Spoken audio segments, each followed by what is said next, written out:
The man lay silently in a pool of his own blood, waiting for death to take him. Just then, the phone suddenly rang. It was his estranged sister, begging him to help take care of her daughter. Okay, can you be there in 20 minutes and get her for me? Can you do this one fucking thing?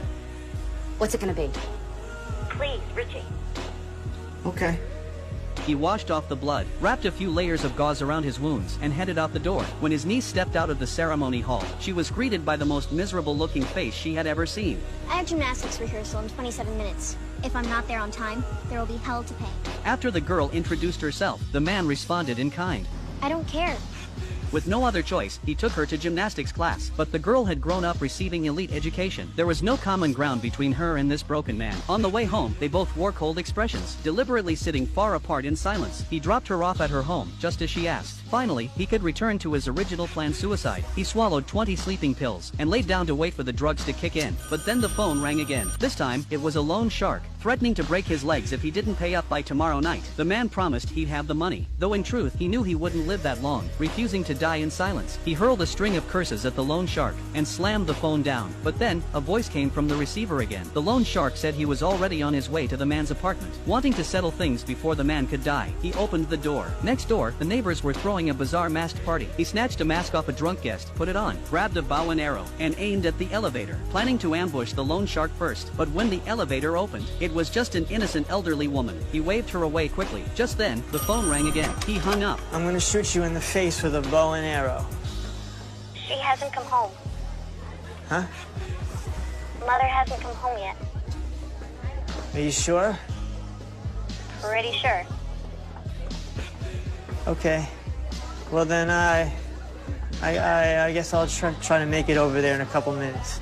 Only then did he realize it had been over 10 minutes. The pills weren't working. He used the public phone downstairs to call the pharmacy, only to find out he had bought the wrong medication. What he'd taken weren't sleeping pills. They were hormone stabilizers for menopause. All they did was level out his mood. Furious, he smashed the phone. With no other choice, he headed to his sister's house. Outside, a blonde woman was pacing nervously. When she saw him coming, she quickly left. His niece had been waiting for a long time. Looking anxious, he tried to comfort her, saying her mom was probably just out with friends, but the girl shook her head. She didn't believe that. No, it is not possible.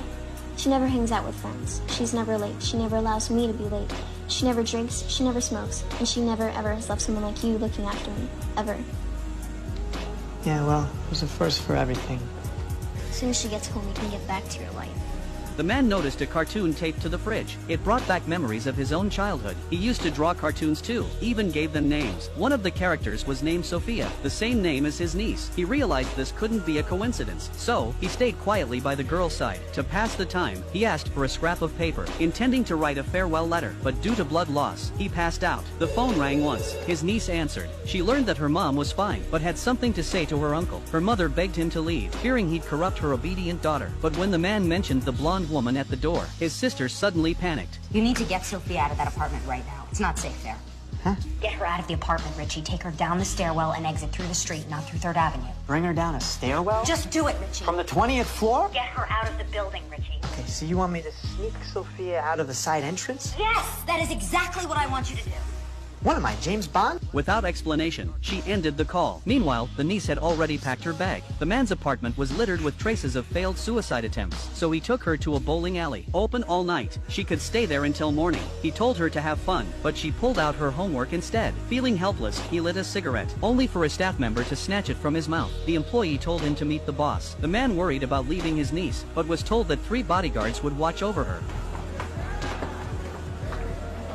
He expected a beating, but instead, the boss had a request. His girlfriend had gone missing a week ago. Her last known location, the bar where the man worked. He looked at the photo. He recognized her immediately. She had died in the bathroom while he was cleaning. She'd been sitting peacefully on the filthy floor, already lifeless. Cause of death unknown. The bar owner promised to erase all of the man's debts, on one condition: keep it quiet. But now things were spiraling out of control. Nervous, he called the bar owner, but the man denied everything. Exhausted from the day's chaos, the man started to lose consciousness. In a daze, he saw Death, draped in black, calmly reading a newspaper. He thought his time had come, but Death said, "Not yet." His niece once again asked if they could go to his place to sleep. She had an exam tomorrow. Before he could reply, something strange caught his eye. A customer pulled a small bag of white powder from a bowling ball. His instincts, honed by life on the streets, screamed danger. He grabbed his niece and left immediately. They arrived at a rundown apartment building. He knocked on a door and told the girl to wait outside. The dark hallway frightened her. She burst into tears. When the man came out, she begged to go home, thinking he'd been doing something illegal, but all he brought out was a comic book.